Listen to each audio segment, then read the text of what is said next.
Hoy nos toca hablar de una novela y de un autor que fueron capaces nada más y nada menos que de salvar a una ciudad entera. Bienvenidos a Victorian Spirit. Hola a todos, soy Adrián, bienvenidos a mi blog Victorian Spirit. Hoy traigo al canal una novela clásica que tenía súper pendiente, no solo porque la trama y la propia naturaleza histórica del libro me atraían muchísimo, sino por el hecho de que su autor ya de por sí es un gran reclamo para mí, y de alguna manera sentía que se lo debía. Os estoy hablando de Nuestra Señora de París, de Victor Hugo, un libro que fue publicado en 1831, que desde el primer momento se convirtió en un grandísimo éxito, tanto de la crítica como del público, y que a día de hoy sigue considerándose una de las novelas cumbre de la literatura francesa. Como ya os decía en la presentación, esta novela nació con la clara vocación de salvar el París gótico.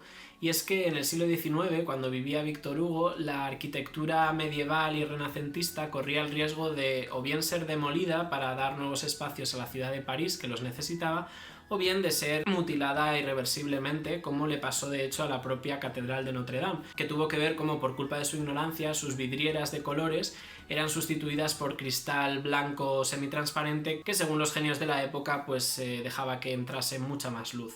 Lógicamente a Victor Hugo este tipo de cosas le sacaban de sus casillas y ese fue el principal motivo por el que se decidió a escribir esta novela, para intentar que sus vecinos parisinos volvieran a enamorarse de su legado medieval y que intentaran preservarlo, algo que de hecho consiguió y con creces. La escribió en solo 6 meses porque iba a contrarreloj con su editor.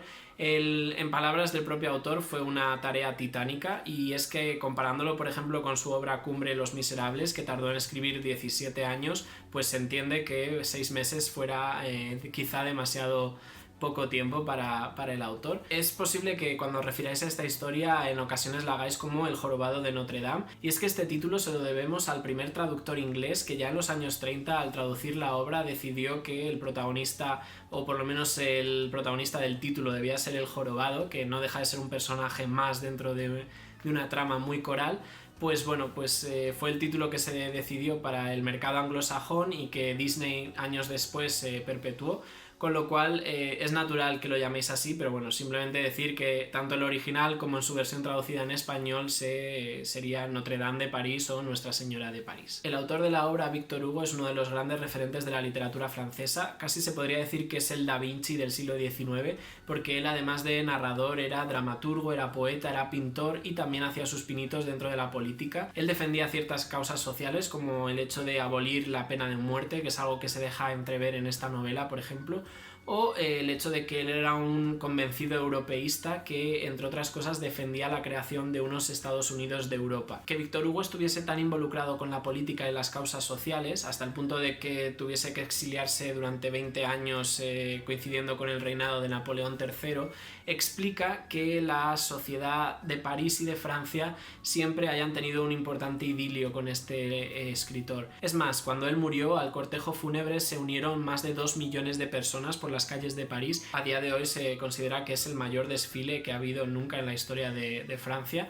con lo cual es un autor muy querido, muy respetado, y ya digo, no solo por su producción literaria, que creo que en total escribió 53 obras, sino también por esa dedicación al pueblo, a la política y por la defensa de la república que él siempre hacía. Esta novela en concreto es representante del romanticismo de la época y además sigue la corriente de la novela histórica, pero se podría decir que tiene en su haber algunos hitos estilísticos o formales que son importantes destacar. Por una parte, los críticos suelen referirse a esta novela como una epopeya o un teatro épico, porque por primera vez en la historia la novela aborda un momento histórico desde todos los estratos sociales posibles. Aquí tanto los mendigos como el rey de Francia son personajes de la obra, y era la primera vez que una novela incorporaba este tipo de elementos. De hecho, influyó mucho en la obra posterior de autores como Dostoyevsky o el propio Dickens. Y por otra parte se dice que es la primera novela que tiene como protagonistas a mendigos, lo cual pues también es algo que llama la atención. Por más que yo pensara que tenía información sobre la obra, os debo decir que iba totalmente a ciegas. No sabía nunca qué iba a pasar porque es que nada se parecía a lo que yo había leído, a lo que yo había visto. En cuanto al argumento de la obra, es muy difícil de explicar porque para empezar no tiene un protagonista muy definido. Se podría decir que es una obra coral o caleidoscópica o un poco un mosaico de cómo era la vida en el París medieval. Nos vamos a encontrar a varios personajes que son recurrentes, que sus vidas se van entrelazando, que unos van influyendo en unos y otros y bueno, pues al final lo que seguimos es su vida dentro de este gran teatro que es el París medieval, donde además la Catedral de Notre Dame pues tiene un protagonismo muy importante porque es el escenario o el testigo de prácticamente todos los hechos que acontecen en la novela. Lo que sí se podría decir es que como grandes temas que aborda, yo destacaría por encima de todo la fatalidad. Es decir, el hecho de que hay un destino que está ya escrito contra el que es imposible rebelarse y que al final confluye en un final épico muy dramático, que es el que tiene esta obra. Y por otra parte también el amor trágico no correspondido, porque al final todos los personajes que aparecen en la obra están enamorados de alguien que no les corresponde y de alguna manera la búsqueda de ese amor es lo que les lleva a la fatalidad de su destino. Así que yo creo que estos dos elementos, junto con la Catedral de Notre Dame, se podría decir que son los tres elementos que mejor definen el argumento de la obra. Entre los personajes principales destacaría sin ninguna duda Esmeralda, que el nombre completo es La Esmeralda. Es una chica muy joven, de 16 años, de etnia gitana, que llega a París para ganarse la vida bailando en la calle junto a su cabra Yali. Este personaje es uno de los que más me ha sorprendido porque en las adaptaciones normalmente se presenta casi como una femme fatale, una mujer que es muy pícara, que sabe manejar mucho la seducción, que prácticamente puede hacer lo que quiere con los hombres, y para nada, es una niña de 16 años totalmente pura, muy inocente, que prácticamente está recién salida del huevo, se podría decir. Ella es uno de los personajes que más va a sufrir dentro de este teatro dramático que es la obra. Otro de los protagonistas es sin duda Quasimodo, el campanero de Notre Dame. Es un personaje también muy desdichado porque va a estar totalmente sometido al rechazo social por su aspecto físico, que no solo es deforme, jorobado, sino que también es tuerto, y además va a estar totalmente aislado porque para más Inri se ha quedado totalmente sordo por culpa de las campanas. Prácticamente no tiene ningún aliciente hasta que descubre la bondad de Esmeralda y su objetivo en la vida va a ser intentar protegerla de los males que la acechan, pero claro, no deja de ser una existencia muy triste la de este personaje. Por otra parte tenemos a Claude Frollo, el archidiácono de Notre Dame.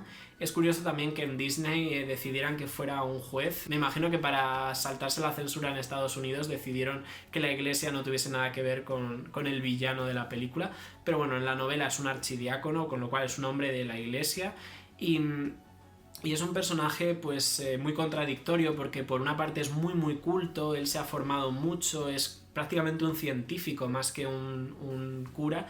Se podría decir que es una persona que se ha mantenido siempre muy firme en cuanto a la fe, en cuanto a su papel como hombre de iglesia, hasta el momento en el que conoce a Esmeralda y bueno, pues le cambia un poco el chip porque se obsesiona con ella y su obsesión va a ser poseerla en todos los sentidos, es decir, es una relación muy posesiva la que establece con ella.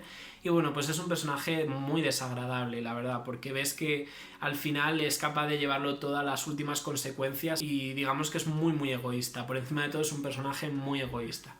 Y por último, no me gustaría dejar este repaso de los personajes sin mencionar a Febo, que para mí ha sido la gran decepción.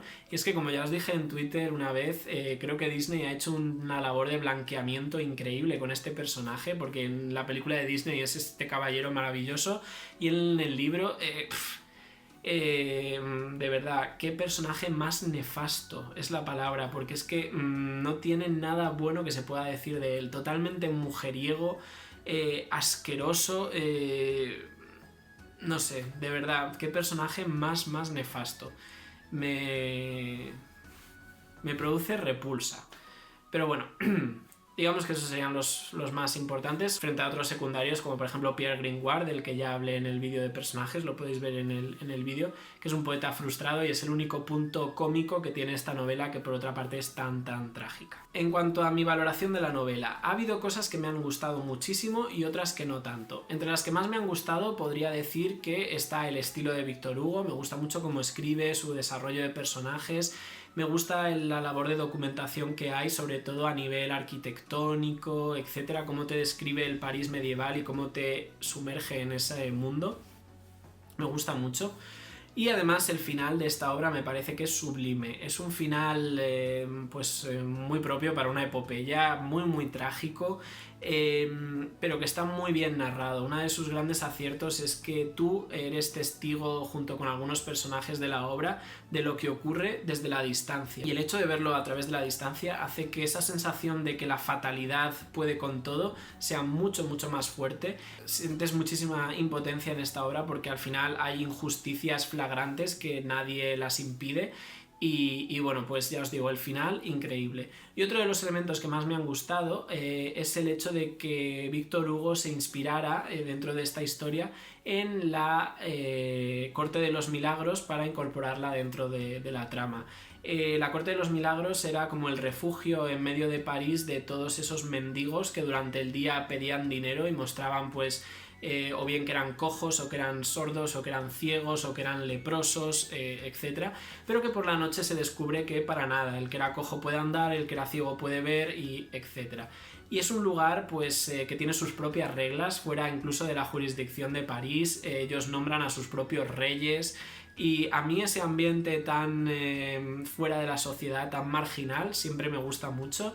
Creo que Víctor Hugo es un maestro para mostrarlo. A mí es una de las partes que más me gustó cuando se describe todo lo que tiene que ver con la Corte de los Milagros. Y de hecho creo que me gustaría que se explotara más porque da muchísimo de sí. Y bueno, pues eso sería un poco lo que más me ha gustado. ¿Qué es lo que menos me ha gustado y lo que me ha impedido ponerle la máxima puntuación en Goodreads, que al final se ha quedado con 4 y medio? Pues son dos cosas. La primera, que es una novela que tiene muchas interrupciones. No me parece que la narración sea muy fluida porque intercala esos capítulos de pura narración, que son los que más he disfrutado, junto con otros descriptivos en los que prácticamente es un ensayo o una crítica por parte del autor. Hay algunos que me gustan mucho porque creo que aportan mucho a la novela, como todo lo que tiene que ver con la arquitectura, con la defensa del París gótico, etc. A mí esos me gustaron mucho. De hecho, había uno que comparaba la arquitectura con la escritura más o menos, y cómo estos dos artes habían evolucionado y cómo la humanidad pues había ido creciendo con ellos. A mí ese capítulo en concreto me pareció magistral, muy bueno. Sin embargo, hay otros descriptivos de la época medieval que no me aportan nada y que además me quitan la atención del foco, que en este caso sería la trama. Así que una de mis críticas a esta novela es esa falta de fluidez que yo habría agradecido, porque ya os digo, la narración es muy buena, pero estas interrupciones que hay y este ir un poco a trompicones me costaba. Y por otra, y esto quizás algo muy personal, es el hecho de que Víctor Hugo en esta novela rompe mucho la cuarta pared y hay muchos momentos en los que se dirige directamente al lector, y a mí este es un recurso que nunca me ha funcionado, pero tampoco en el cine. O sea, no me gusta porque me saca mucho de la historia. A mí me gustan los narradores que se mantienen más en un segundo plano y que prácticamente te olvidas de que existen, y tú también te olvidas de que eres un lector y prácticamente parece que estás ahí inmerso en la historia. Y a mí esos momentos en los que Víctor Hugo se dirigía directamente a mí y me decía ¿te puedes creer lo que han hecho con este edificio?, etcétera, no me gustaban demasiado. Pero bueno, son dos pequeños detalles. Un libro al que yo le he dado 4 estrellas, con lo cual lo recomiendo a todo el mundo. Y ya os digo, es una novela muy sorprendente porque nada de lo que crees saber sobre ella es verdad. Las adaptaciones no es que hayan sido malas, pero no han sido exactas. Así que nada, yo os lo recomiendo. Y bueno, como siempre, os lanzo una pregunta al final del vídeo. Es una pregunta un poco rara, pero que es la que se me ha ocurrido a raíz de las reflexiones que he hecho con el libro. En este caso, Disney se lanzó mucho a la piscina y fue muy valiente al hacer una adaptación de una obra tan trágica y tan adulta y llevarla pues a un lenguaje un poco más infantil. Me gustaría saber si hay algún libro que hayáis visto que penséis que podría ser una buena adaptación para la animación infantil. Entendiendo infantil como, por ejemplo, el Jorobado de Notre Dame, que al final trata temas turbios, pero bueno, como es animación, pues digamos que es apto para niños. ¿Creéis que hay alguna novela que hayáis leído que os gustaría que se adaptara a la animación? Me gustaría conocerlo porque, bueno, ya os digo que es algo que me ha llamado la atención, ¿no? Lo diferentes que son la novela y la película. Bueno, pues como siempre leeré vuestras respuestas con mucho interés. Si es la primera vez que entráis en mi canal y os ha gustado lo que habéis visto por aquí, os animo a que os suscribáis, le podéis dar al cabezón de serlo con la campanita para seguir en contacto. Y a todos los demás, muchas gracias por estar ahí, por vuestro interés, por vuestro cariño y nos vemos la semana que viene con un nuevo vídeo. Un abrazo y felices Reyes.